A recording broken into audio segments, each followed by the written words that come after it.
Hi friends, I am Mohan from Kishap Academy. So இந்த video பதிவில் previous year question பாலிட்டியோட discussion தான் பார்க்க போகிறோம். சரியா? ஸோ ஃபஸ்ட் கேள்வி பார்க்கலாம். கீழ்காணவற்றுள் பொறுத்துக. சரிங்களா? லா கொடுத்துருப்பாங்க, ஆண்டு கொடுத்துருப்பாங்க. சரியா?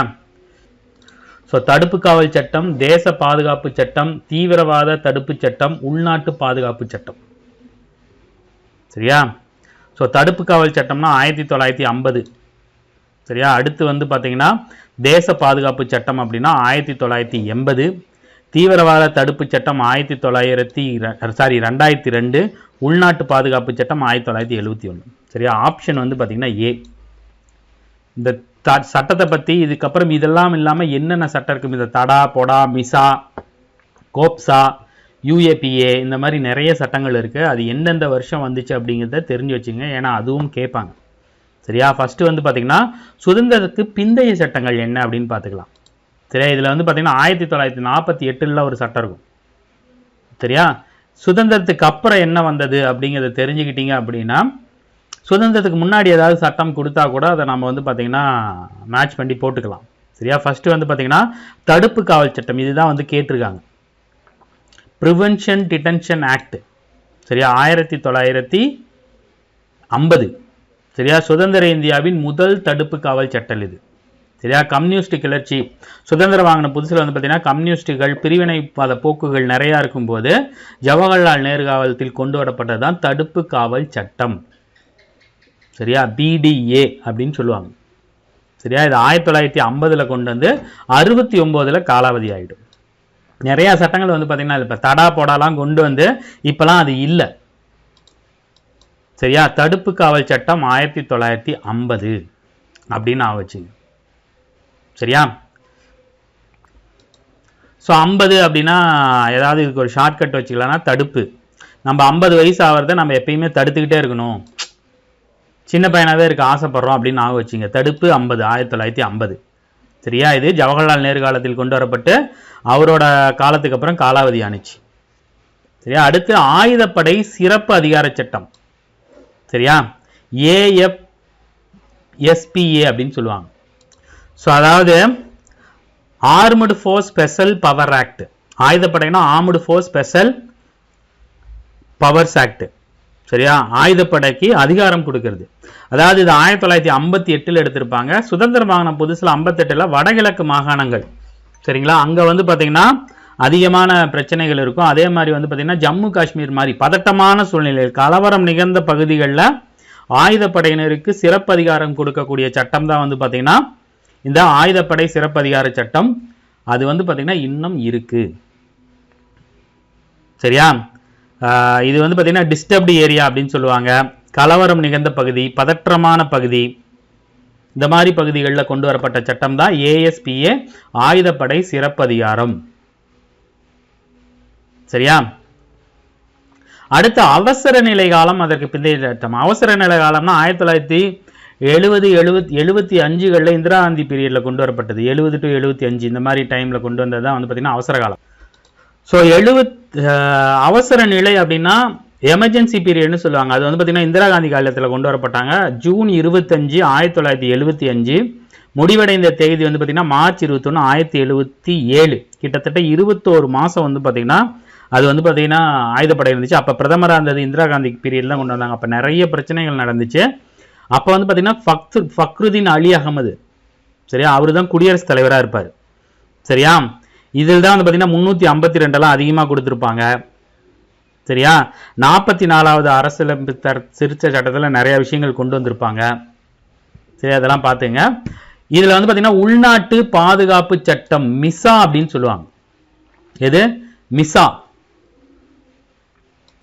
Maintenance of internal security act. அதுதான் வந்து பார்த்தீங்கன்னா மிசா. மிசானா 1971. இது மறந்துடாதீங்க. முன்னாள் முதலமைச்சர் ஸ்டாலின் வந்து அடிக்கடி சொல்லிகிட்டே இருப்பார், நான் மிசாவில் உள்ளே போனேன் அப்படின்னு சொல்லிட்டு போய் சொல்லிகிட்டே இருக்கிறாங்க. நீங்கள் என்ன மிசாவிலலாம் உள்ளே போய் வந்தீங்களா அப்படின்னு சொல்லி இப்போ இருக்க நம்ம விஜய் வந்து பார்த்தீங்கன்னா கேள்வி கேட்டுட்டு இருக்கிறாங்க. அவர் மிசாவில் உள்ளே போனாரா இல்லையாங்கிறது ரெக்கார்டிலே இல்லைன்னு சொல்லி அண்ணாமலை ஒரு பேட்டியில் சொல்லியிருப்பார். சரியா? 1971. ஸோ மிஸ்ஸா அப்படின்னு வந்து பார்த்தீங்கன்னா 71 வயசுல நம்மளுக்கு மீசை இருக்காது, மீசெல்லாம் நரைச்சி போயிடும் அப்படின்னு வச்சுங்க. சரியா, மிஸ்ஸானா 71 வயசுல நம்மளுக்கு மீசை நரைச்சி போயிடும்.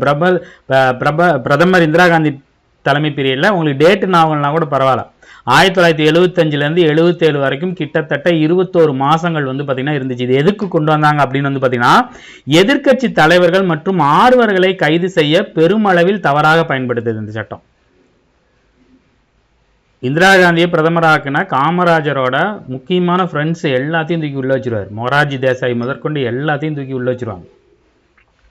சரியா, மொரார்ஜி தேசாய் முதற்கொண்டு நிறைய பேர்த்த தூக்கி உள்ள வச்சிருவாங்க. இதில் வந்து இப்படி ஆகிப்போச்சு அப்படிங்கிற மாதிரி நினச்சி தான் வந்து பார்த்திங்கன்னா காமராஜர் இறந்ததாகவே சொல்லுவாங்க. 76ல் காமராஜர் இறந்ததாகவே இதை நினச்சி தான் சொன்னாங்க அப்படிங்கிற மாதிரி கொண்டு வந்திருப்பாங்க. ஸோ அந்த எமர்ஜென்சி பீரியடின் போது தான் வந்து பார்த்திங்கன்னா இது தவறாக பயன்படுத்தினாங்க. ஆனால் சட்டம் 71லேயே கொண்டு வந்துட்டாங்க. Emergency period 75 to 77. சரியா, அதற்கப்புறம் 78ல் இதை நீக்கிடுவாங்க. எல்லா எதிர்கட்சி தலைவரையும் உள்ள தூக்கி போடுவாங்க. காங்கிரஸுக்கெல்லாம் யாரெல்லாம் ஆப்போசிட் பண்ணலையோ எல்லாத்தையும் தூக்கி இந்திரா காந்தி அம்மா உள்ள போட்டாங்க. சரியா, மீசை 71 வயசு இல்லை, எல்லாத்துக்குமே நம்ம ஷார்ட்கட் வச்சுக்க முடியாது, சிலதை ஷார்ட்கட் வச்சுக்கலாம். சரியா, தடுப்பு காலம் 50 வயசு ஆகிறத தடுப்பாங்க. சரியா, ஆயுதப்படைனா 58. சரியா, மிசா அப்படின்னா 71. 71 வயசுல மீசை ஒரு எமர்ஜென்சி அப்படின்னா 75லேருந்து 77 வரைக்கும் 21 மாதங்கள் இருந்திருக்கும். சரியா சொல்லணும் அப்படின்னு வந்து பார்த்தீங்கன்னா ஜூன் 25லேருந்து மார்ச் 21 வரைக்கும். சரியா, அதுக்கப்புறம் அந்நிய செலவாணி பாதுகாப்பு மற்றும் கடத்தல் தடுப்பு சட்டம், கோப்சா அப்படின்னு சொல்லுவாங்க. இதோட பேர் என்ன பார்த்தீங்கன்னா கோப்போசா அப்படின்னு சொல்லுவாங்க. இதோட இங்கிலீஷ் பேரையும் நீங்கள் தெரிஞ்சு வச்சுக்கணும். சரிங்களா, conservation of foreign exchange prevention of smuggling act. சரியா, 74ல்.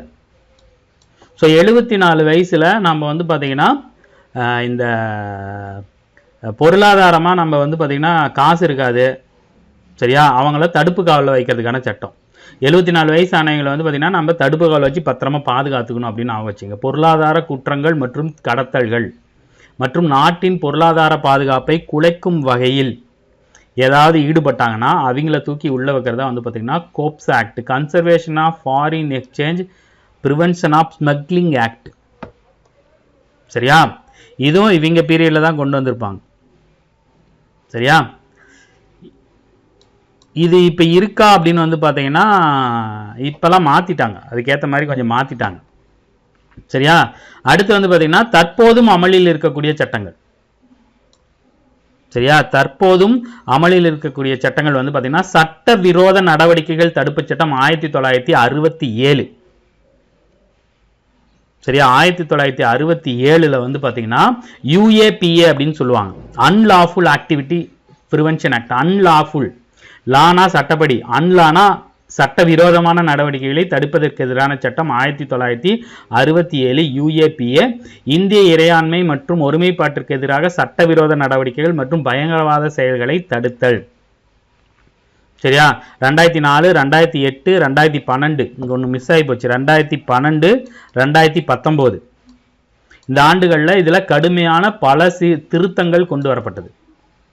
சரியா, இது வந்து பார்த்தீங்கன்னா எந்த ஒரு நபரையும் பயங்கரவாதின்னு அனௌன்ஸ் பண்ணி விடுவாங்க இல்லையா, இவர் பயங்கரவாதி அப்படின்னு அனௌன்ஸ் பண்ணுறதுக்கான அதிகாரம் மத்திய அரசுக்கு தான் இருக்கும், மத்திய அரசு தான் கொடுக்கும்.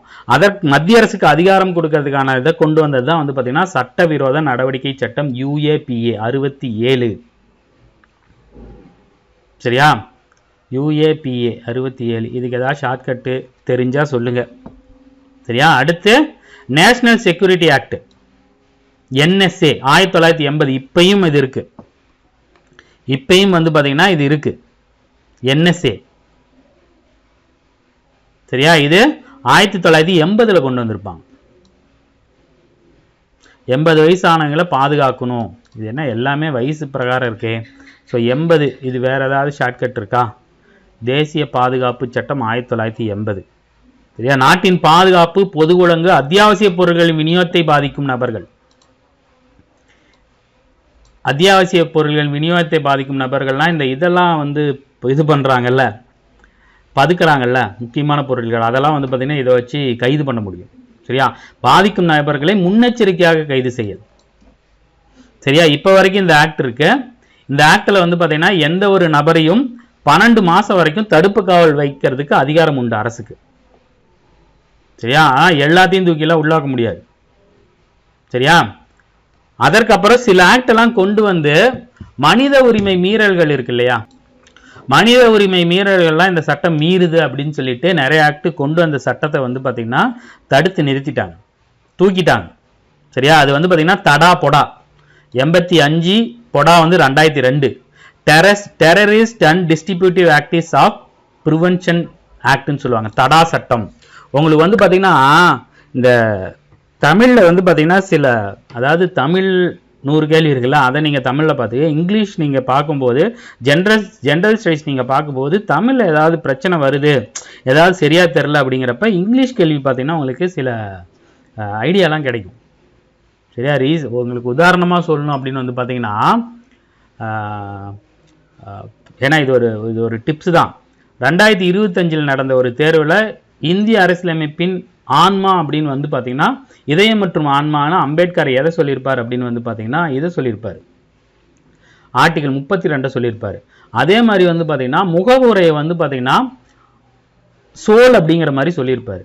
இவங்க வந்து பார்த்தீங்கன்னா ஆன்மா அப்படிங்கிறத அப்படியே கொடுத்துட்டாங்க. இதுவே நீங்கள் இங்கிலீஷில் பார்த்துருந்தீங்கன்னா ஆமாம் அம்பேத்கர் சொல்லியிருக்காரு அப்படிங்கிறது உங்களுக்கு தெரிய வரும். சரியா? அதை அரசு நெறிமுறையத்தும் அது ஒரு கேள்வி வந்துச்சு.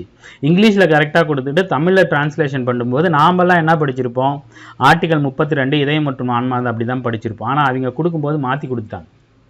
சரியா? அதனால் இந்த மாதிரி ஆக்டெல்லாம் வந்து பார்த்தீங்கன்னா இப்போ இந்த தடா அப்படின்னு கொடுக்காம தாடா அப்படின்னு தமிழில் கொடுக்காம தீவிரவாதிகள் மற்றும் அதற்கு தொடர்பான ஏதாவது ஆக்டிவிட்டிகள் அதை தடுக்கும் சட்டம்னு கொடுத்தா நம்ம மாட்டிக்குவோம். அப்போ இங்கிலீஷில் பார்த்துருங்க, தடான்னு வருதா, TATA தடான்னு வருதான்னு பார்த்துங்க. இது வந்து பார்த்தீங்கன்னா 1985 கொண்டு வந்திருப்பாங்க.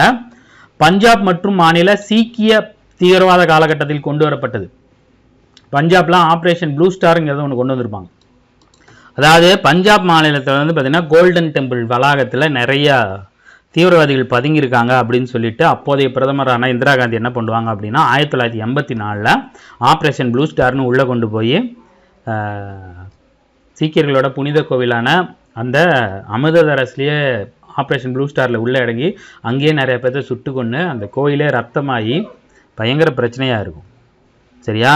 அதில் வந்து பார்த்திங்கன்னா 2-3 பேர் முக்கியமான தலைவர்கள்லாம் கொண்டிருப்பாங்க, நிறையா பேர் செத்து போயிருப்பாங்க. அதை தொடர்ந்து தான் 84 வந்து பார்த்திங்கன்னா இந்திரா காந்தி வந்து பார்த்திங்கன்னா அவங்களோட பாதுகாவலரான 2 சீக்கியர்கள் சுட்டு கொண்டுருவாங்க. சரியா? 84. ஸோ அப்போ வந்து பார்த்திங்கன்னா பஞ்சாபில் நிறைய கலவரம் நடக்கும், நிறைய சீக்கியர்கள் மேலே வந்து பார்த்திங்கன்னா கவர்மெண்ட் பயங்கர கோபத்துலேருந்து ஆக்ட் எடுக்கும். அப்போ கொண்டு வரப்பட்டது தான் தடா சட்டம். சரியா? 1985. இது 95 வந்து பார்த்திங்கன்னா காலாவதி ஆச்சு, 10 வருஷம். சரியா? அதே மாதிரி வந்து பார்த்திங்கன்னா POTA prevention of terrorism act 2001 நாடாளுமன்றத்தில் தாக்குதல் நடந்திருக்கும். அதுக்கப்புறம் வந்து பார்த்தீங்கன்னா இந்த பொடா ஆக்டை வந்து பார்த்தீங்கன்னா 2002 கொண்டு வந்திருப்பாங்க. 2002 கொண்டு வந்து இவங்கெல்லாம் தீவிரவாத நடவடிக்கைகள் ஊக்குவிக்கிறாங்க அப்படிங்கிற பேர்லேயே நிறைய பேரை கைது செய்துவாங்க. சரியா? 2002 எனக்கு தெரிஞ்சு ஜெயலலிதா மேடம் இருந்தப்போ வந்து பார்த்தீங்கன்னா வைகோ 6 கேஸ் மாதிரி பேசினாங்கன்னு வைகோ தூக்கி பொடாவில் உள்ள போட்டாங்க, நிறைய பேர்த்த பொடாவில் உள்ள போட்டாங்க. சரியா? இந்த மாதிரி வந்து பார்த்தீங்கன்னா அரசியல் எதிரிகளை அவங்க அரசியல் சம்பந்தமா இது வந்து பார்த்தீங்கன்னா தவறா பயன்படுத்துறாங்கன்னு சொல்லிட்டு 2004 2 வருஷத்துலேயே அது ரத்து செஞ்சிருவாங்க. சரியா? ஸோ இதெல்லாம் வந்து பார்த்தீங்கன்னா ரொம்ப முக்கியமான ஆக்ட், அடிக்கடி கேள்வி கேட்டிருப்பாங்க. இன்னொரு தடவை வந்து பார்த்தீங்கன்னா ஆக்ட் வருஷத்தை மட்டும் ஞாபகம் வச்சுங்க. தடுப்பு காவல் சட்டம் 50 வயசுல நம்ம தடுப்பு காவல் ஆகக்கூடாது அப்படின்னு நினைப்போம். ஸோ தடுப்பு காவல் சட்டம் ப்ரிவென்ஷன் டிடென்ஷன் ஆக்ட் அதான் கொடுத்துருக்காங்க 1950. சரியா? இதையே பாருங்க. அடுத்து வந்து பார்த்தீங்கன்னா 1950. சரியா? இது அப்புறம் பார்ப்போம். சரியா? அடுத்து ஆயுதப்படை சிறப்பு அதிகார சட்டம். வடகிழக்கு மாகாணங்கள், ஜம்மு காஷ்மீர், கலவர பகுதிகள்னு சொல்லப்பட்ட பகுதிகளுக்கு அந்த இராணுவத்திற்கு சிறப்பு அதிகாரம் அளிக்கக்கூடிய ஒரு சட்டம் வந்து பார்த்தீங்கன்னா 1958. சரியா? அடுத்து அவசர நிலை காலம். அவசர நிலை காலத்தில் கொண்டு வரதா உள்நாட்டு பராமரிப்பு சட்டம் மிசா 1974 கொண்டு வந்திருப்பாங்க. எமர்ஜென்சி பீரியட்னா 75 to 77 21 மாசங்கள். ஜூன் 25 கொண்டு வந்து மார்ச் 13 வந்து பார்த்தீங்கன்னா அதை ரிட்டென்ஷன் பண்ணியிருப்பாங்க. சரியா, அது வரைக்கும் இருந்திருக்கும், 21 மாதம் இருந்திருக்கும்.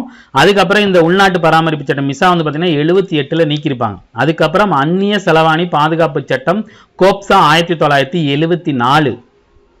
சரியா, conservation of foreign exchange prevention of smuggling act. சரியா, பொருளாதார குற்றம், கடத்தல், பொருளாதார பாதுகாப்பு, இது எல்லாமே பொருளாதாரம் சார்ந்தது. அந்நிய செலவாணி நான் வச்சுங்க கோப்சா. அடுத்து வந்து பார்த்தீங்கன்னா அமலில் இருக்கக்கூடிய சட்டங்கள் அன்லாஃபுல் ஆக்டிவிட்டி ப்ரிவென்ஷன் ஆக்ட், சட்டவிரோத நடவடிக்கைகள் தடுப்பு சட்டம். இந்தியாவின் இறையாண்மைக்கு ஒருமைப்பாட்டுக்கு எதிராக ஏதாவது சட்டவிரோத பயங்கரவாத செயல்களை தடுக்கக்கூடியது. இது 4 தடவை திருத்தம் பண்ணியிருக்காங்க. 2004, 2008, 2012, 2019. சரியா, 4 வருஷத்துக்கு ஒரு தடவை நான் வச்சுங்க. சரியா, கடைசியா 2019 நிறைய திருத்தங்கள் இதில் கொண்டு வந்தாங்க. சரியா, அடுத்து தேச பாதுகாப்பு சட்டம் நேஷனல் செக்யூரிட்டி ஆக்ட் 1980. சரியா, இந்த தனிநபரையும் பயங்கரவாதி அப்படிங்கிற அறிவிப்பு வந்து பார்த்தீங்கன்னா சட்டவிரோத தடுப்பு சட்டம். சரியா, தேச பாதுகாப்பு சட்டம் நேஷனல் செக்யூரிட்டி ஆக்ட் 1980 நாட்டின் பாதுகாப்பு, பொது ஒழுங்கு, அத்தியாவசிய பொருட்கள் விநியோகத்தை பாதிக்கும் நபர்கள் இந்த மாதிரியான முன்னெச்சரிக்கையாக கைது செய்யறதா வந்து பார்த்தீங்கன்னா இது 12 மாதம் வரைக்கும் ஒருத்தரை உள்ள வச்சிருக்க முடியும் தடுப்பு காவலில். ஸோ அடுத்து நீக்கப்பட்ட சட்டம்னா தடா வந்து பார்த்தீங்கன்னா 85, 84 இந்திரா காந்தி கொண்டதுக்கப்புறம் பெரிய கலவரம் நடக்கும். Terrorist and distributive actives of prevention act. Punjab மற்ற பக்கங்களில் வந்து பார்த்தீங்கன்னா அந்த கலவரத்தை அடக்கிறதுக்கோசரம் கொண்டு வந்திருப்பாங்க. அதை கொண்டு வந்ததுக்கப்புறம் 95 இது காலாவதி ஆகிடும், 10 வருஷத்தில். அது வந்து பார்த்தீங்கன்னா 2002. 2001 நாடாளுமன்ற கட்டடம் தாக்குதல் கொண்டு வந்ததுக்கப்புறம் அந்த டெரரிஸ்ட் ஆக்ட் அதை நிறுத்ததுக்கோசரம் கொண்டு வந்து தவறாக பயன்படுத்தப்பட்டதுக்காக 2004 இது பண்ணாங்க. சரியா, அடுத்த அரசியலமைப்பு பாதுகாப்பு அப்படின்னா ஆர்டிகல் 22. 21 என்ன சொல்லுது? தனிநபர் சுதந்திரம் மற்றும் வாழ்க்கை. சரியா, 22(4) வந்து பார்த்தீங்கன்னா தடுப்பு காவல் சட்டமாக ஒருத்தர் கைது செய்யப்படும் போது அதுலேருந்து வந்து பார்த்தீங்கன்னா அவங்கள வந்து பார்த்தீங்கன்னா பாதுகாத்துக்க முடியும். சரி, 22 வந்து பார்த்தீங்கன்னா முன்கூட்டியே. 21 வந்து பார்த்தீங்கன்னா தனி மனித சுதந்திரம். 20 வந்து பார்த்தீங்கன்னா கைது செய்யப்பட்டவருக்கு பாதுகாப்பு அளிக்கக்கூடியது, எது கைது செய்யறீங்கிற மாதிரி. சரியா, இந்த 22 தடுப்பு காவல் சட்டம்னா இவர் தப்பு பண்ணிப்பாங்களோ அப்படின்னு முன்னாடியே கைது செய்யப்பட்டுவாங்க இல்லையா, அவங்ககிட்ட இருந்து பாதுகாப்பு கொடுக்குறது. ஏன் பாதுகாப்பு பண்றேன்னு காரணம் சொல்லணும்.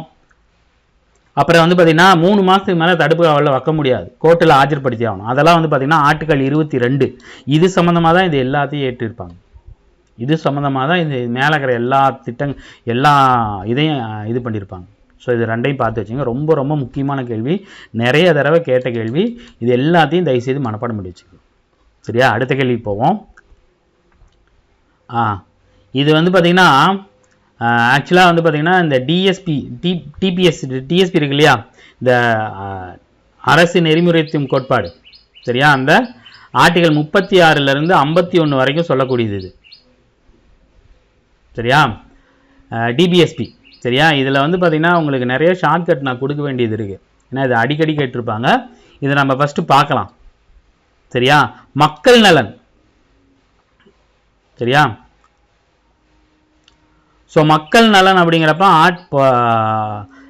யூஸ்வலாக என்ன வந்துடும் அப்படின்னு வந்து பார்த்தீங்கன்னா 38 வந்துடும், 36, 37, 38.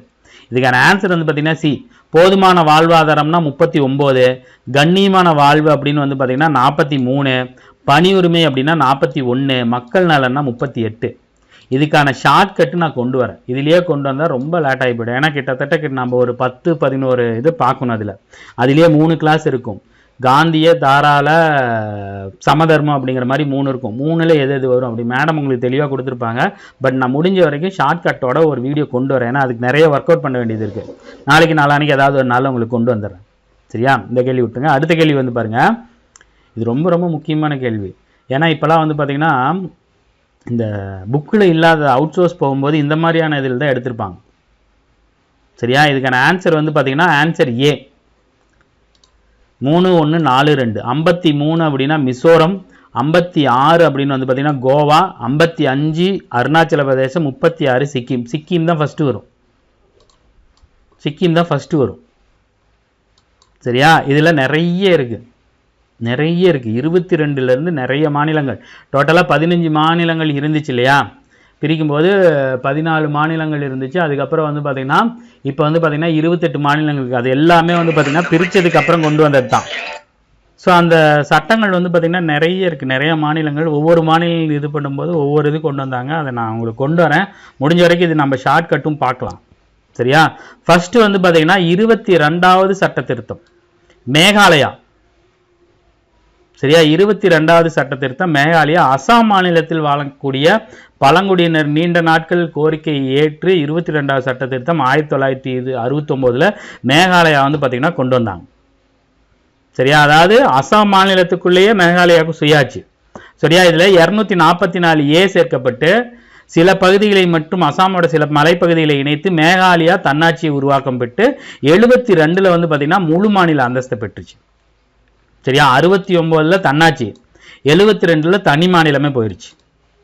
ஸோ 22வது அப்படின்னு கொடுத்து நான் இங்கே கொடுத்துருக்காங்க இல்லையா, சிக்கிம் அப்படின்னு கொடுத்துருக்காங்களா, அப்போ 22னா மேகாலயா நான் வச்சு. சரியா? இது புது பிரிவு வந்து பார்த்தீங்கன்னா 244A. நான் இது எல்லாத்துக்குமே வந்து பார்த்தீங்கன்னா இப்போ இந்த உள்ள சொல்கிறேன் இல்லையா, இப்போ இந்த உள்ள சொல்கிற பாயிண்டை மட்டும் நான் வச்சுங்க. 22 மேகாலயா. மேக்ஸிமம் வந்து பார்த்தீங்கன்னா இந்த வருஷம் கூட கேட்க மாட்டாங்க. இந்த சட்ட திருத்தத்தை கொடுத்துட்டு ஊர் தான் கேட்பாங்க. இது வரைக்கும் அந்த கொஸ்டின்ஸ் எல்லாமே மேக்ஸிமம் வந்து பார்த்தீங்கன்னா இந்த மாதிரி தான் வந்திருக்குது. 53, 66, 55, 36, 22 இப்படி கொடுத்துட்டு இந்த பக்கம் எந்த மாநிலத்தோட தகுதி நிலைன்னு தான் கேட்பாங்க. சரியா? இதை நான் வச்சுங்க. நான் ஷார்ட்கட்டு நான் உங்களுக்கு சொல்கிறேன். சரியா? இப்போ இதில் வந்து பார்த்தீங்கன்னா இந்த 244A 371 இருக்கு இல்லையா, 371 370 அப்படின்னா உங்களுக்கு வந்து பார்த்தீங்கன்னா ஜம்மு காஷ்மீரோட சிறப்பு அந்தஸ்து ஆகஸ்ட் 5, 2019 அதை தூக்கிட்டாங்க. அந்த 370க்கு அப்புறம் 371லேயே நிறைய இருக்கு. அது சம்மந்தமாகவும் நிறைய கேள்விகள் வந்திருக்கு. அதுலேயும் நான் ஷார்ட்கட் கொண்டு வரேன். சரியா? அடுத்து 36வது சிக்கிம். அதான் கேள்வியாக வந்துச்சு. 1975 சிக்கிம் முழு மாநிலமாக இருந்துச்சு. இமயமலையின் கீழே இருந்த சிக்கிம் 22வது மாநிலமாக 22வது ஃபுல் ஸ்டேட்டாக இணைக்கப்பட்டது 36வது சட்ட திருத்தம் 1975. ஆக்சுவலாக 35 வந்து பார்த்தீங்கன்னா திருத்தி இணை மாநிலம் அப்படின்னு கொடுத்துருப்பாங்க. அந்த தகுதி நீக்கி 36வது சட்ட திருத்தத்தில் சிக்கிம் ஒரு முழு மாநிலமாக ஆயிருக்கும். இதை தான் வந்து பார்த்தீங்கன்னா கேள்வியாக கொடுத்துருக்காங்க பாருங்க. 36ன்னு கொடுத்து சிக்கிம் மாநில தகுதி, 35னா இணை மாநில தகுதி. மேக்சிமம் 36 தான் ஞாபகம் வச்சுக்கிட்டீங்க. சரியா? இதோட சிறப்பு பிரிவா 371Fன்னு கொடுத்துருப்பாங்க. 371F. சரியா? அடுத்து 53 மிசோரம் 1986. சரியா? மிசோ தேசிய முன்னணி, மிசோ நேஷனல் ஃபோர்ஸுக்கோ இந்திய அரசுக்கும் ஏற்பட்ட வரலாற்று சிறப்புமிக்க மிசோரம் அமைதி ஒப்பந்தத்திற்கு, மிசோரம் பீஸ் ஆக்டுக்கு பின்னாடி இந்த திருத்தம் கொண்டு வந்திருப்பாங்க. அது வரைக்கும் யூனியன் பிரதேசமாக இருந்த மிசோரம் மாநிலம் 53வது சட்ட திருத்தத்துக்கு அப்புறம் 23வது மாநிலமாக இருக்கும். 22வது அப்படின்னா சிக்கிம், 23வது மாநிலம் மிசோரம். சரியா? இதில் தான் 371G சேர்த்து அந்த மக்களோட மத சடங்குகள், சமூக மரபுகள், பாரம்பரிய சட்டங்கள், உரிமை ஆகியவற்றில் நாடாளுமன்றம் நேரடியாக தலையிடாது அப்படிங்கிற மாதிரி ஒரு சட்ட திருத்தம் கொண்டு வரும். இதையும் நம்ம பின்னாடி பார்ப்போம். முதல்ல இந்த சட்ட திருத்தத்தை இந்த மாநிலத்தை மட்டும் நீங்கள் ஞாபகம் வச்சிங்க. சரியா? இந்த 371G, F, D, A இதெல்லாம் பின்னாடி நம்ம பார்த்துக்கலாம். அது ஒரு கேள்வி கேட்டிருக்காங்க போன வருஷம். சரியா? இந்த சட்ட திருத்தத்தின் பிரகாரம் வந்து பார்த்தீங்கன்னா மிசோரத்தோட சட்டமன்ற உறுப்பினர்கள், சட்டமன்றத்தின் குறைந்தபட்ச இடங்கள் வந்து பார்த்தீங்கன்னா 40. சட்டமன்றம் 60 இருக்கணும்ல, ஆனால் மிசோரத்துக்குலாம் 40 தான் இருக்கு. வடகிழக்கு மாகாணங்களில் நிறையாவுக்கு கம்மியாக தான் இருக்கும், 60க்கும் கம்மியாக தான் இருக்கும். மிசோரம்லாம் 40 தான் இருக்குது. சரியா? அடுத்து வந்து பார்த்தீங்கன்னா 54 1980. இப்போ இதுலேயே வந்துருச்சு. இப்போ 36 பார்த்தா, 22 பார்த்தா, 53 54 ஒரு சட்ட திருத்தம் இருக்குது. அதுக்கு இதுக்கு சம்மந்தம் கிடையாது. இதில் கேட்டிருக்காங்களா 54? கேட்கல. 55 கேட்டிருக்காங்க, 56 கேட்டிருக்காங்க, 53 பார்த்தாச்சு. சரியா? 53 பார்த்தோமா? 53 பார்த்தாச்சு. சரியா? 55 இருக்கு, 56 இருக்குது. அப்போ 54 மட்டும் எதுக்கு விடணும்? அதையும் பார்த்துடலாம். 54 இடையில சேர்த்திருப்பாங்க. 54வதுனா நீதிபதிகளின் ஊதிய உயர்வுன்னு நான் வச்சு 1986. சரியா? அட்டவணைனா 12 அட்டவணையில் 2வது அட்டவணை தான் வந்து பார்த்தீங்கன்னா உச்சநீதிமன்ற, உயர்நீதிமன்ற, குடியரசு துணைத் தலைவர் எல்லாத்தோட சம்பளம் படிகள் பற்றி சொல்லும். அந்த படிகளில் ஒரு திருத்தத்தை கொண்டு வந்திருப்பாங்க. சரியா?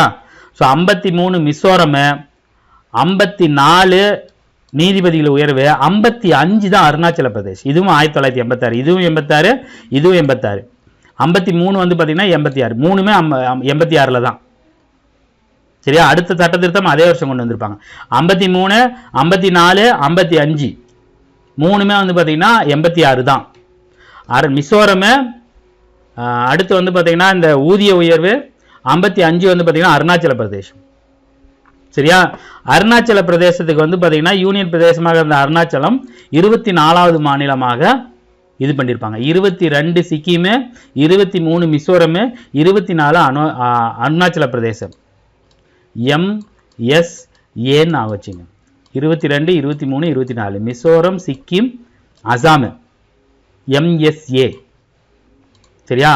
53, 55, 56. சரியா? இது பிரகாரம் 371 ஹச் இணைச்சிருப்பாங்க. ஸோ அருணாச்சல பிரதேசத்தின் குறைந்தபட்ச இடங்களின் எண்ணிக்கை 30. ரொம்ப குழப்பறமா இருந்தால் எல்லாத்தையும் நான் வச்சுக்க வேணாம், சிம்பிளாக நான் வச்சுங்க. 22 என்னது? 22 வந்து பார்த்தீங்கன்னா மேகாலயா. சரியா? 36 சிக்கிம், 53 மிசோரம், 54 ஊதிய உயர்வு, 55 அருணாச்சல பிரதேசம். அடுத்து 56 இருக்கு. 56 தான் கோவா வரும். கோவா, டையூ, டாமன் யூனியன் பிரதேசத்தில் கோவாவை மட்டும் தனியாக பிரித்து மாநிலமாக மாற்றிவிடுவாங்க. டையூ, டாமன், தாதர், நாகர்வேலி எல்லாத்தையும் சேர்த்து என்ன பண்ணிவிட்டாங்க? யூனியன் டெரிட்டரியாக மாற்றிட்டாங்க. ஸோ 8 யூனியன் டெரிட்டரிகள் அது என்னென்னு நான் வச்சுங்க. மேடம் சொல்லியிருப்பாங்க போன டெஸ்ட்டில். சரியா? இந்த கோவாவை மட்டும் வந்து பார்த்தீங்கன்னா தனியாக யூனியன் டெரிட்டரியாக இருந்தது 56வது சட்ட திருத்தம் 87 அடுத்த வருஷமே. சரியா? 53, 54, 55, 86, 56, 87. சரியா? 25வது மாநிலமாக வந்திருக்கும். இங்கே பாருங்க, மிசோரம், சிக்கிம், அருணாச்சல பிரதேசம், கோவா MSAG.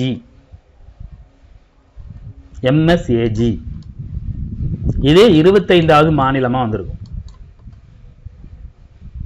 சரியா? 28வது மாநிலம் வந்து பார்த்தீங்கன்னா இது தெலுங்கானா வந்திருக்கும். 27வது மாநிலமாக என்ன வந்திருக்கும்? மிசோரம் வந்துச்சு, சிக்கிம் வந்துச்சு, திரிபுரா என்னன்னு தெரில. திரிபுராலாம் முன்னாடியே பண்ணியிருப்பாங்க. சரியா? அந்த மாநிலங்களோட எண்ணிக்கையும் ஒரு தடவை பார்த்துங்க. சரியா? அது 371 ஐஏ. சரியா? கோவாவோட குறைந்தபட்ச எண்ணிக்கை 30 MLA. சரியா? ரொம்ப கம்மி தான். சரியா? இப்போ இந்த 22, 53, 36, 53, 54, 55 இது எல்லாத்தையும் ஒரு ஷார்ட்கட்டாக பார்ப்போமா? 22னா மேக்கப் அதிகமாக போடுவாங்க. 22 வயசில் லேடிஸ் எப்படி போடுவாங்க? மேக்கப் அதிகமாக போடுவாங்க. இது எல்லாமே லேடிஸை பற்றி தான். சரியா? பெண்கள் பற்றி. ஏன்னா நிறைய பேர் பெண்கள் தான் இருப்பீங்க. 22 வயசில் மேக்கப் அதிகமாக போடுவாங்க. மேக்கப் மேகாலயா. சரியா? 36 வயசில் 2 குழந்தையாயிடும், குடும்பத்துக்குள்ளேயே சிக்கிக்குவாங்க அப்படின்னு நான் வச்சுங்க. சிக்கிம். 36 வயது நிலைன்னு ஜோதிகாவது ஒரு படம் இருக்கும். 36 வயசில் அவங்க என்ன பண்ணுவாங்க? அவங்களோட தனித்திறமையிலேருந்து குடும்பத்தில் சிக்கிக்குவாங்க. அப்புறம் அதுலேருந்து வெளியே வருவாங்க அவங்க. சரி, இப்போ நீங்கள் 36 வயசில் படிச்சுட்டு இருக்க நிறையா ஹவுஸ் ஒய்ஃப்லாம் வந்து பார்த்தீங்கன்னா குடும்பத்துக்குள்ளே சிக்கிக்குவாங்க. 2 குழந்தைங்களை பார்த்துக்கிட்டு, புருஷனை பார்த்துக்கிட்டு, மாமனார் மாமியாரை சந்தோஷப்படுத்திக்கிட்டு, அவங்களோட அம்மா அப்பாவும் பார்த்துக்கிட்டு, குடும்பத்தில் சிக்கிக்கிட்டு அவங்களுக்குன்னு ஒரு தனித்தன்மையை தேடுறதுக்கோசரம் போராடுவாங்க. 36 வயசில் குடும்பத்தில் சிக்கிக்குவாங்க. சிக்கிம். சரியா? ஸோ 53, 55, 56, 53 வயசில் என்ன பண்ணுவாங்க? எல்லாத்தையும் கடந்து வந்து ஜோராக இருப்பாங்க. அது என்ன சார் ஜோரு? 53 வயசு என்ன கேட்டிருக்காங்க? மிசோரம் ஜோரு. மிசோரம் வேற வழியே இல்லை. கொஞ்சம் கேவலமாக இருக்கிற மாதிரி இருந்தாலும் தயவு செய்து தெரிஞ்சுங்க. சரியா? அடுத்து 54 அப்படிங்கிறது தான் 1986வது சட்ட திருத்தம், நீதிபதிகளின் ஊதிய உயர்வு. சரியா? இதை சேர்த்துக்கிட்டிங்கன்னா அதை குழப்பிக்கிங்க. சரியா? ஸோ 55 வயசில் 5 நேரமும் ஐஸ்கிரீம் சாப்பிடுவாங்க. 55 5 நேரம் ஐஸ்கிரீம். ஐஸ்கிரீம்னாவும் உங்களுக்கு என்ன ஐஸ்கிரீம் நான் வரும்? அருண் ஐஸ்கிரீம் நான் வரும். ஸோ அருணாச்சல பிரதேஷ். சரியா? 56 வயசில் கோவா டூர் போவாங்க. அதாவது இது ஒரு கதையாக பார்க்கலாம். 22 வயசில் மேக்கப் போட்டு ஜாலியாக இருப்பாங்க. அதுக்கப்புறம் 23, 24 கல்யாணம் ஆடும். அப்புறம் வந்து பார்த்திங்கன்னா புருஷனை புரிஞ்சுக்கிட்டு அதுக்கப்புறம் எல்லாம் சுற்றிட்டு அதுக்கப்புறம் குழந்தை 2வது குழந்தைலாம் முடிச்சு குடும்பம் கம்ப்ளீட் ஆகும்போது 36 வயசில் குடும்பத்தில் சிக்கிவாங்க. 36 வயசுக்கு அப்புறம் அவங்க அந்த குழந்தைங்கள்லாம் படிக்க வச்சு அதுங்க தனியாக வேலைக்கு போனதுக்கப்புறம் தான் இவங்க கொஞ்சம் ஃப்ரீ ஆவாங்க. ஸோ 53 வயசில் அவங்க ஜோராக இருப்பாங்க மிசோரம். 55 வயசில் அவங்க அப்போ இழந்தது 5 நேரமும் ஐஸ்கிரீம் சாப்பிடுவாங்க. 5 நேரம் சாப்பிடுவாங்க, பிடிச்சதெல்லாம் சாப்பிடுவாங்க. அருண் ஐஸ்கிரீம் சாப்பிடுவாங்க 5, அருணாச்சல பிரதேஷ். 6 வயசு 56. அடுத்த வருஷம் என்ன பண்ணுவாங்க? அடுத்த வருஷத்தில் கோவா டூர் போவாங்க. சார் அப்போ 57, 58 அது சம்மந்தமாக வந்தால் பார்த்துக்கலாம். இப்போ பாருங்க, ஈஸியாக போட்டுடலாம்.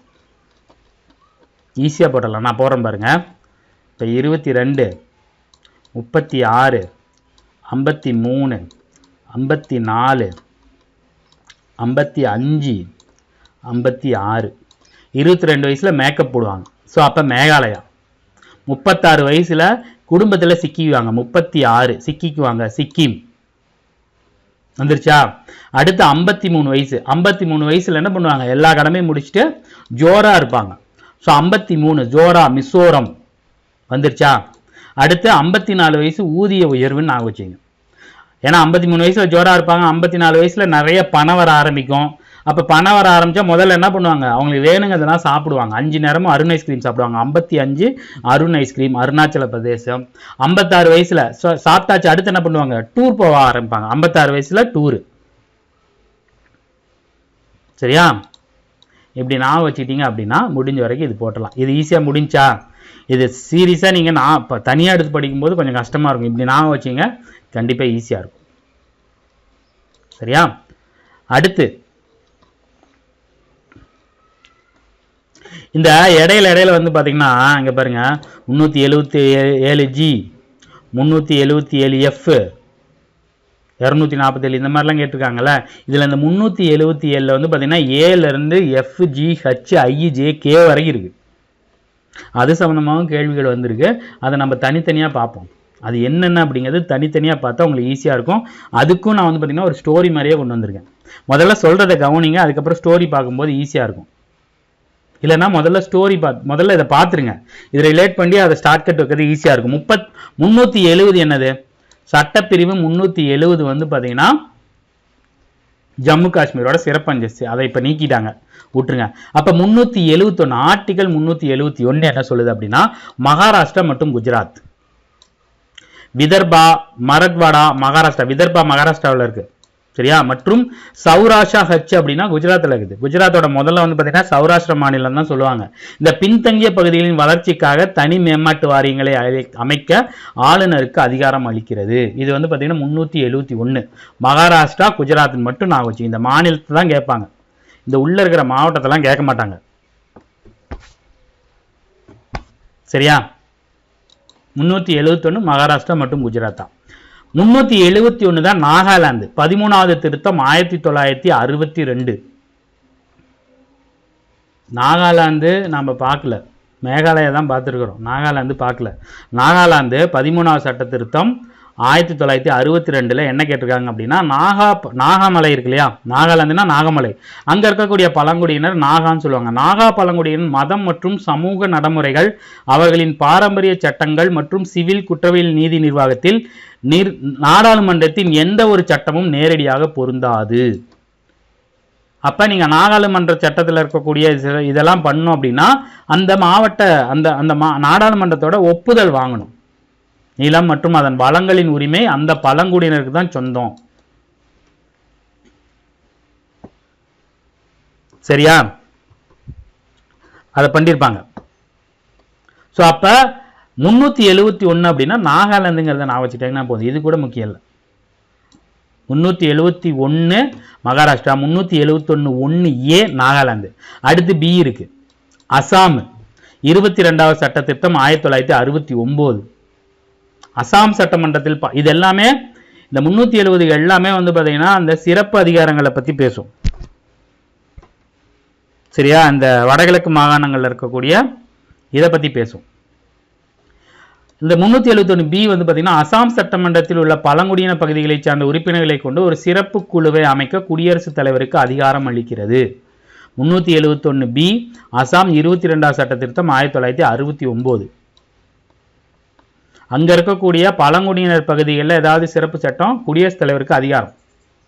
சரியா? அடுத்து 371C மணிப்பூர் 27வது சட்ட திருத்தம் 1971. இது ரொம்ப முக்கியம்.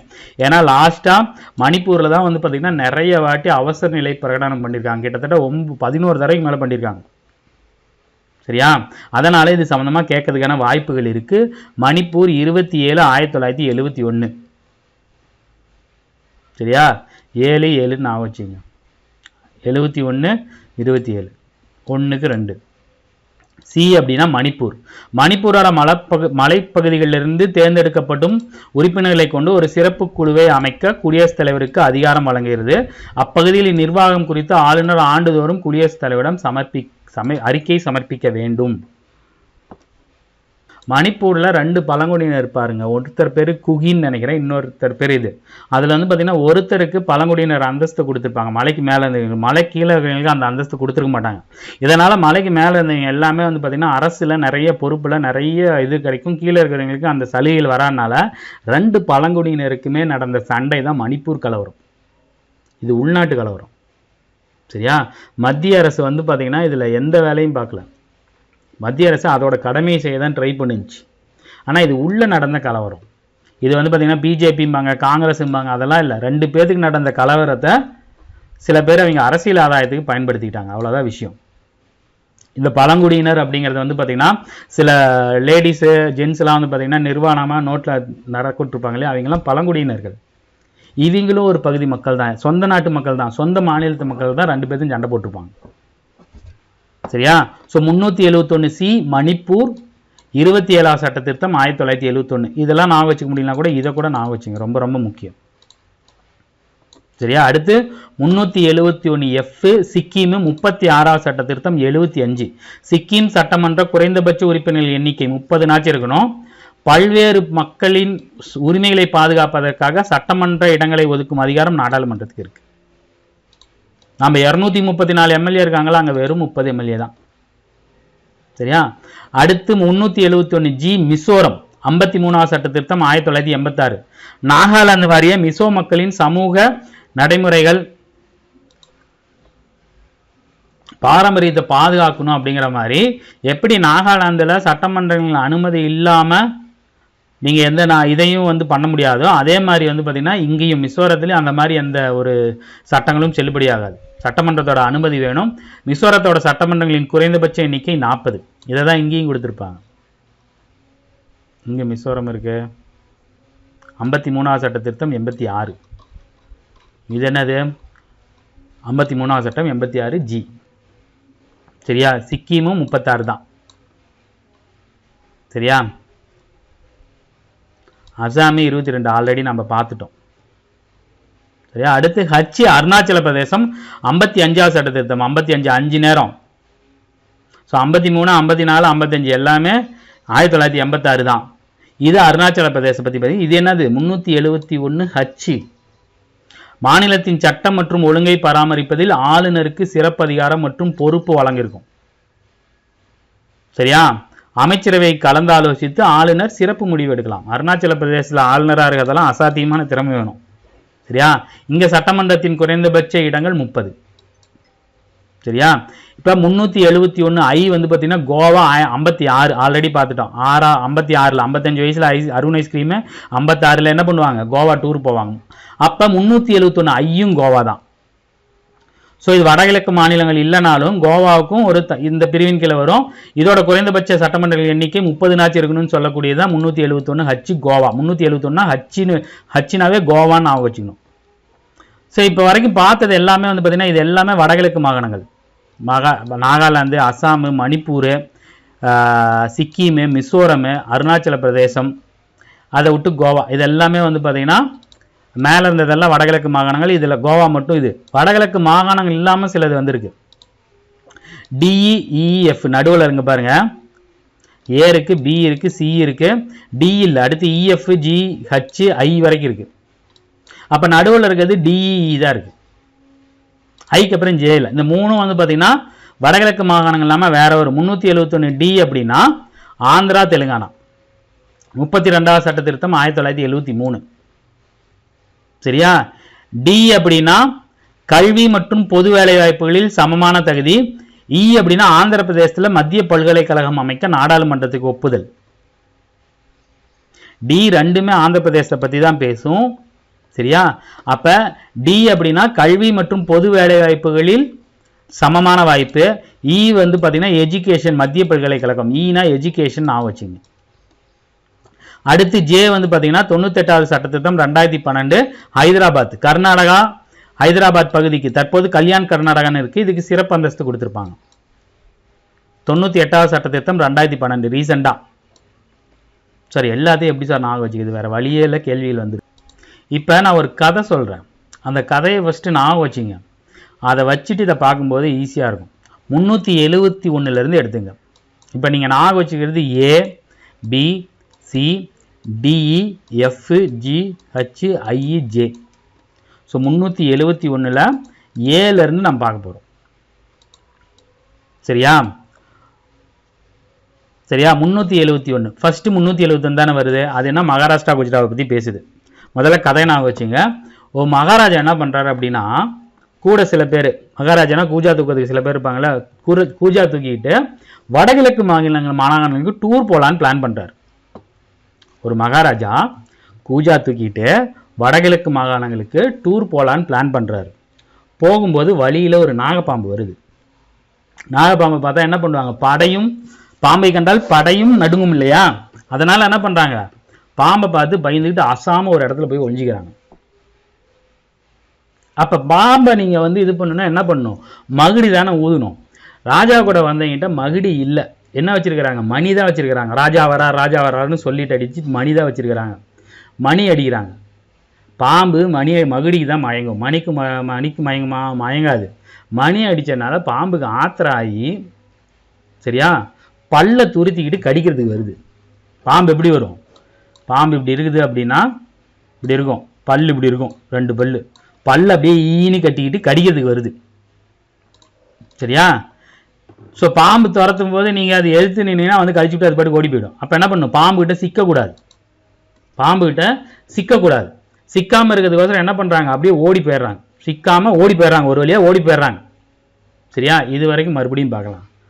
மகாராஜா என்ன பண்ணுறாரு?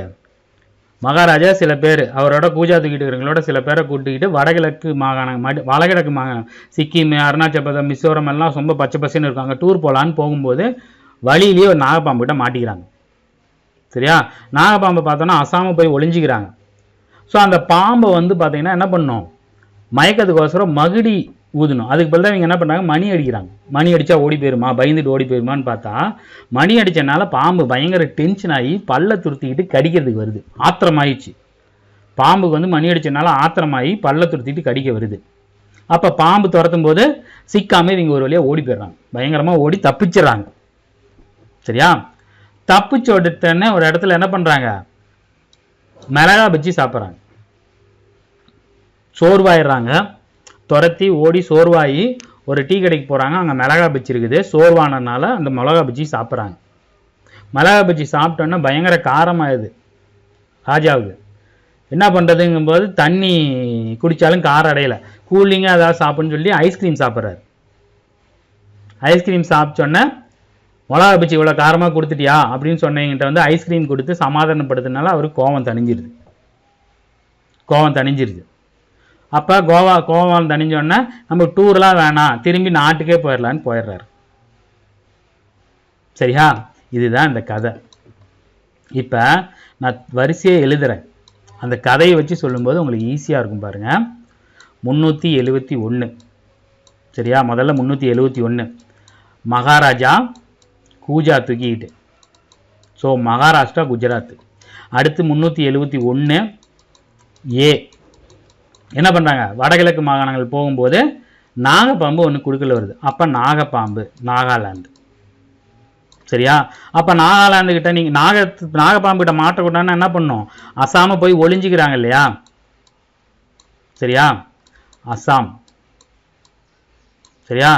ஒளிஞ்சதுக்கப்புறம் மகுடிக்கு பதிலாக மணி அடிச்சிடறாங்க. ஸோ மணிப்பூர். அப்புறம் என்ன பண்ணுது? இவங்க மணி அடிச்சனால ஆத்திரமானது ஆந்திரா. ஆந்திரா கல்வி. சரியா? அப்ப ஆத்திரமானது என்ன பண்ணுது? பல்ல துருத்திக்கிட்டு. ஆந்திராவிலேயே பல்கலைக்கழகம். ஆத்திரமாயி பல்ல துருத்திக்கிட்டு. ரெண்டையும் நான் வச்சுங்க. ஸோ பல்கலைக்கழகம். ஆந்திரா பல்கலைக்கழகம் இருக்கிறதுக்கான சிறப்பு அந்தஸ்து. ஈக்கு அப்புறம் நான் எஃப். இங்க என்ன வரும்? ஒரு வழியா சிக்காம இருக்கிறதுக்கோசரம் ஓடுறாங்க, சிக்கல ஓடிட்டாங்க, சிக்கிம். அடுத்து எஃப்க்கு அப்புறம் ஜி வரும். ஸோ சிக்காம ஒரு இடத்துல போய் அப்படியே சோர்வாகி மிளகா பச்சி. சோர்வு மிளகா பச்சி. மிசோரம். சரியா? மிசோரம். அதுக்கப்புறம் மிளகா பச்சி சாப்பிட்டனால அவருக்கு என்ன பண்ணுது? காரமாயி அதை தணிக்கிறதுக்கோசரம் ஐஸ்கிரீம் தராங்க. ஸோ அருணாச்சல பிரதேஷ். அடுத்து ஐஸ்கிரீம் கொடுத்ததுனால என்ன பண்றாரு? இவருக்கு கொஞ்சம் கோபமாயிருது. கோவம்லாம் தணிஞ்சு நம்ம டூர்லாம் வேணாம்பா, மறுபடியும் நாட்டுக்கே போயிடலாம். ஜே கர்நாடகா நாடு. அவ்வளோதான் மேட்ரு. இதை கேட்கும்போது உங்களுக்கு காமெடியாக இருக்கும். சரியா? 1க்கு 2 வாட்டி யூஸ் பார்த்தீங்கன்னா அப்படின்னா இதை ஈஸியாக நீங்கள் ஞாபகம் வச்சிடலாம். சரி, இதில் நிறைய சட்ட திருத்தம்லாம் கொண்டு வந்திருக்காங்களே, இதிலேயே போடுங்க.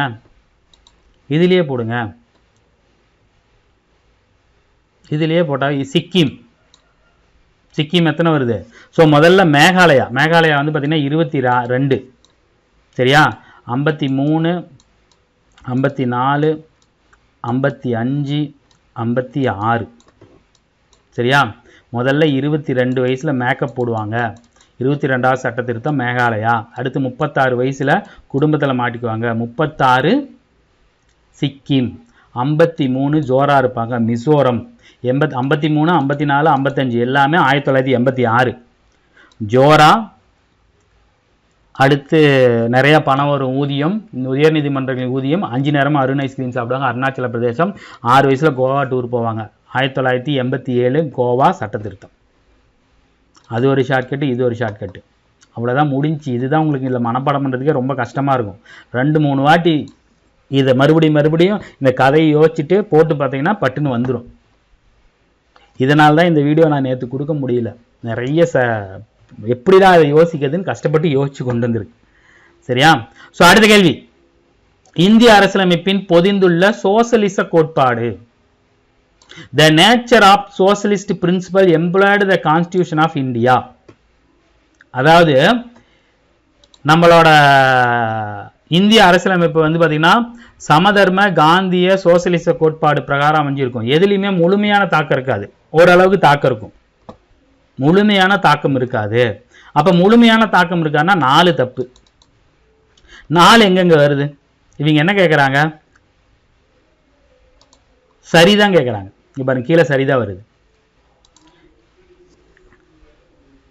இதுக்கான ஆப்ஷன் வந்து பார்த்தீங்கன்னா கீ வந்து என்ன சொல்லியிருக்காங்கன்னா டி சொல்லியிருக்காங்க. 1, 2 தான் கரெக்ட்னு சொல்லியிருக்காங்க. அரசு நடவடிக்கையில் சோசியலிச கருத்துக்களின் தாக்கம் இருக்கணுமா? இருக்கும், தாக்கம் இருக்கும், முழுசா இருக்காது. Influence of socialist idea of state activity.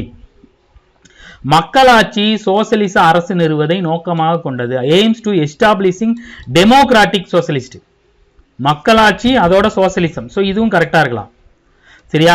கிழக்கு ஐரோப்பிய கூட்டு சோசியலிச முறையை போன்றதா அப்படின்னா அதுக்கான தெளிவான வரையறைகள் எங்கும் இல்லை. அப்ப இது வராது. முழுமையான எதுலையுமே முழுமையான தாக்கம் இருக்காது. அங்க கொஞ்சம் எடுத்திருப்பாங்க, இங்க கொஞ்சம் எடுத்திருப்பாங்க. சரியா? அப்ப இந்த 4 வராதுன்னு தெரியும். சரியா? அப்ப இங்க 4 வருது, இது வராது. சரியா? தாக்கம் இருக்கும். அப்ப 1 வரும். எங்கெங்க 1 வருது? இங்க 1 வருது. 3 வருமா? 3 வரா. இது என்னன்னு தெரியல. இதுக்கான ஆன்சர் அவங்க கொடுத்தது பார்த்தீங்கன்னா 1, 4ன்னு கொடுத்துருக்காங்க. இதுல இருந்து ஒரே ஒரு பாயிண்ட் மட்டும் நான் சொல்ல விரும்புவது என்ன அப்படின்னா, இந்திய அரசியலமைப்போட எல்லாத்தையும் கலந்து எடுத்திருப்பாங்களே தவிர ஒரே இதோட தாக்கம் இருக்காது. சரியா? ஸோ அடுத்த கேள்வி பார்ப்போம். இந்திய அரசியலமைப்பின் முகவுரை மற்றும் வழிகாட்டு நெறிமுறைகள் உள்ளடக்கிய சித்தாந்தமானது. The preamble and directive principle of state policy the constitution of India compares ideology of சமத்துவவாதம், பயன்பாட்டுவாதம், தாராளவாதம், பொது உடைமைவாதம். நம்ம முகப்புரையில் என்ன சொல்லியிருக்காங்க? இறையாண்மை மிக்க சமதர்ம சமய சார்பற்ற மக்களாட்சி குடியரசு. அதில் இருக்கிறதுல இது என்ன வருது? சமத்துவம், சமதர்மம் அப்படிங்கிறதா வருது. ஸோ இதுதான் ஆன்சரு. அப்ப இதெல்லாம் என்ன சார் அப்படின்னா, இதெல்லாம் என்னங்கிறது தெரிஞ்சு வச்சுக்கிட்டீங்கன்னா தான் வேற ஏதாவது கேள்வியா இருந்தாலும் ஈஸியா அடிக்க முடியும். முதல்ல சமத்துவவாதம் அப்படின்னா என்னன்னா, எல்லா மனிதர்களுக்கும் பிறப்பால இயல்பாகவே சமமான மதிப்புடையது, அவங்க எல்லாத்துக்கும் சமமான வாய்ப்பு கொடுக்கணும். சரியா? பிறப்பு, ஜாதி, மதம், பாலினம் அடிப்படையில் சலுகை பாகுபாடு காட்டக்கூடாது. அதுதான் சமத்துவம். எல்லாத்துக்கும் எல்லாமே சமமா இருக்குதான் சமத்துவம். சரியா? என்ன சார் சமமா இருக்குன்னா, வாய்ப்புகள்ல சமநிலை. எல்லாத்துக்குமே வாய்ப்புல சமநிலை, கல்வி வேலை வாய்ப்புல சமத்துவமான தொடக்க புள்ளியா இருக்கணும். அதுல திறமையா இருக்கிறோம், அதை வச்சு மேல போயிட்டே இருப்பான். நம்ம எல்லாருமே கவர்மெண்ட் ஸ்கூல்ல படிக்கிறோம்.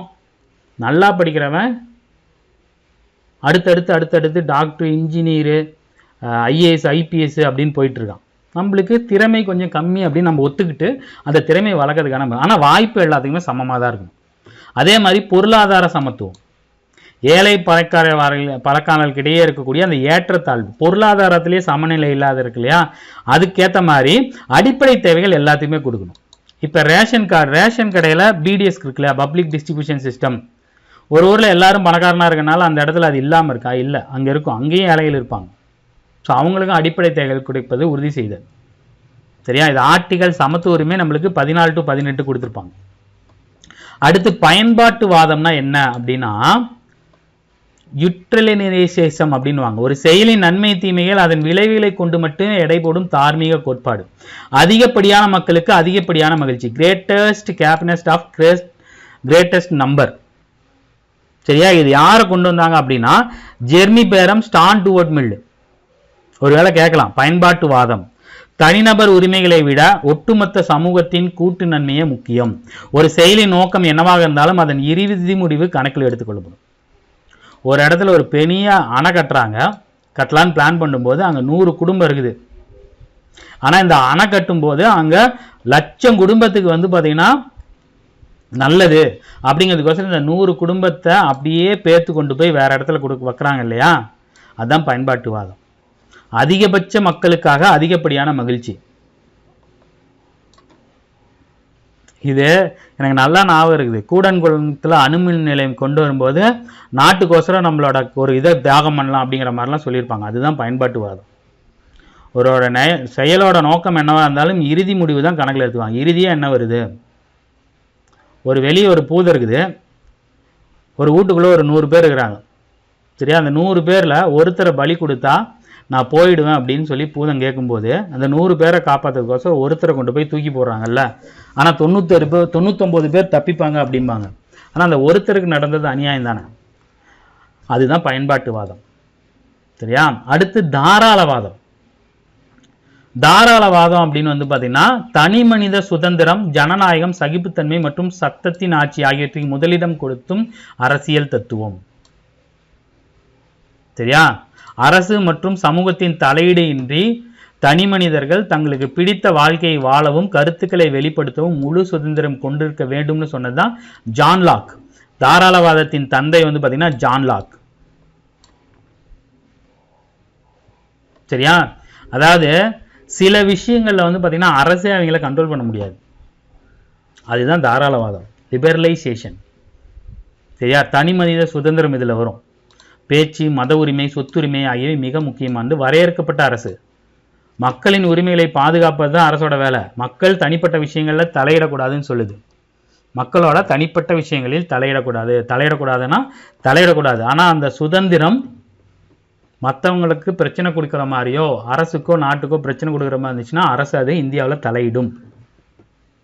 சரியா? சுதந்திர சந்தை, பொருளாதாரத்தில் தடையற்ற வணிகம் மற்றும் தனியார் சொத்துரிமையை ஆதரிப்பது. தனியாருக்கு ஃபேவராக போகும். இப்போ அமெரிக்காவிலாம் பார்த்தீங்கன்னா தாராளவாதம், முதலாளித்துவம், முதலாளித்துவத்தை ஆதரிக்கும். அமெரிக்கா, ஐரோப்பா, அங்கே பேச்சுரிமை, பத்திரிகை சுதந்திரம், முதலாளித்துவ பொருளாதார முறையெல்லாம் அவங்க அதிகம். ஆப்பிளை பார்த்து அமெரிக்க அரசு நடுங்கும். நீங்கள் அங்கே அதிபருக்கு எதிராக சாதாரணமான ஆஸ்கார் விருது வாங்கின ஒரு நடிகை பேசியிருப்பாங்க அதிபருக்கு எதிராக. இங்கே பேச முடியுமா? டக்குன்னெலாம் பேச முடியாது. பத்திரிகை கடுமையாக எழுதும், ஆனால் அரசு தலையிட முடியாது. இதுதான் பார்த்தீங்கன்னா தாராளவாதம். சரியா? அடுத்து பொது உடைமை அப்படின்னா, தனியார் சொத்துடைமை முற்றிலும் ஒழித்து உற்பத்திக்கான அனைத்து மூலங்கள், நிலம், தொழிற்சாலைகள் எல்லாமே சமூகத்தோட சொத்து. எல்லா வளங்களும் எல்லாத்துக்குமே பொது அப்படிங்கிறது தான் பொது உடைமை, கம்யூனிசம். சரியா? விஜய் அவர் கத்தியில் ஒரு டைலாக் சொல்லியிருப்பார். கம்யூனிஸ்ட்னா என்னன்னு கேட்கும்போது, உன் பசி தீர்ந்ததுக்கப்புறம் நீ சாப்பிட்ற இன்னொரு இட்லி அடுத்தவனோடதுன்னு சொல்றதுன்னு கம்யூனிசம்னு சொல்லியிருப்பாங்க. அவரவர்கள் திறமைக்கேற்ற அவரவர் தேவைக்கேற்ப பங்கீடு. நீ 2 சாப்பிட்டீங்கன்னா உனக்கு 2 கொடுக்கணும், நீ 3 சாப்பிட்டா நீ உனக்கு 3 கொடுக்கணும், நீ 4 சாப்பிட்டா 4 கொடுக்கணும். எல்லாத்துக்கும் 2ங்கிறது பொது உடைமை இல்லை. யாருக்கு எவ்வளோ தேவையோ அவ்வளோ கொடுக்கணும். அதை தான் சொல்லியிருப்பார். உன் பசி தீர்ந்ததுக்கு அப்புறமும் உனக்கு பசி இருக்கும்போதே இன்னொருத்தனை பிரித்து கொடுக்கறது பொது உடைமை இல்லை. சரியா? அது வந்து பார்த்தீங்கன்னா நம்மளோட இதை பேஸ் பண்ணி வரும், நம்மளோட பெருந்தன்மையை பேஸ் பண்ணி வரும். ஸோ பொது உடைமைனாவே காரல் மார்க்ஸு, ஏங்கல்ஸு, மார்க்ஸ்னாவே காரல் மார்க்ஸ் தான். ஸோ இவங்க தான் பொது உடைமையின் தந்தை. முதலாளிக்கும் தொழிலாளருக்கும் இடையே வர்க்க போராட்டம், தனியார் சொத்து உழைக்கணும், லாப நிறுவனத்தில் அந்த தனியார் பேசவே முடியாது. சரியா? அரசற்ற நிலை, வர்க்கங்கள் இல்லாதனால அடக்குமுறை செய்யும் அரசு என்ற அமைப்பை தேவையற்று போகும்னு சொல்லுவாங்க. சரியா? சோவியத் யூனியனு, இப்ப இருக்கிற சீனா ஒரு கம்யூனிஸ்ட் நாடு, கியூபா, வியட்நாமு, இது எல்லாமே மார்க்சிய லெனினிய முறைகள்னு சொல்லுவாங்க. ஸோ சிம்பிளாக சொல்லணும் அப்படின்னா, சமத்துவவாதம்னா அனைவருக்கும் சமமான நிலை, பயன்பாட்டுவாதம்னா பெரும்பான்மையாரின் அதிகபட்ச நம்பிக்கை நன்மை, தாராளவாதம்னா தனிமுணர்ந்த சுதந்திரத்துக்கு கட்டுப்பாடு இல்லாத, சந்தைக்கும் கட்டுப்பாடு இல்லாத முக்கியத்துவம், பொது உடைமைனா தனியார் சொத்துக்களை ஒழித்து பேதமில்லாத சமூகம். ஒரு 4-5 கேள்வி தான் பார்த்துருப்போம், ஆனால் இது எல்லாமே முக்கியமான கேள்விகள். சரியா? ஸோ இந்த ப்ரீவியஸ் இயர் கொஸ்டின் இது உங்களுக்கு கண்டிப்பாக யூஸ்ஃபுல்லாக இருந்திருக்கும். இதே மாதிரி இன்னொரு ப்ரீவியஸ் இயர் கொஸ்டினில் நம்ம மீட் பண்ணுவோம். தேங்க்யூ. இதே மாதிரி வித்தியாசமான கொஸ்டின்லாம் எடுத்துகிட்டு வரேன் நான். சரியா? தேங்க்யூ. நம்ம ஐஎன்எம் வரும்போது நிறைய கொஸ்டின், என் சப்ஜெக்ட் வரும்போது டெய்லியும் முடிஞ்ச வரைக்கும் உங்களுக்கு டெய்லியுமே வரும். சரியா? முடிஞ்ச வரைக்கும் டெய்லியும் கொடுக்கறதுக்கு பார்க்குறேன். இல்லைனா ஒரு நாள் விட்டு ஒரு நாள்னாச்சும் வந்துடும். சரியா? ஏன்னா நம்ம பாலிட்டி தான் நிறைய ஷார்ட்கட்லாம் வச்சு ஞாபகம் வச்சுக்கிற மாதிரி இருக்கும். ஐஎன்எம் ஹிஸ்ட்ரிலாம் டைரெக்டாக ஈஸியாக ஞாபகம் வச்சுக்கலாம். சரியா? ஸோ இந்த வீடியோ பதிவு பயனுள்ளதாக இருக்கும்னு நினைக்கிறேன். இதே மாதிரி அடுத்த ஒரு வீடியோ பதிவு நம்ம சந்திப்போம்.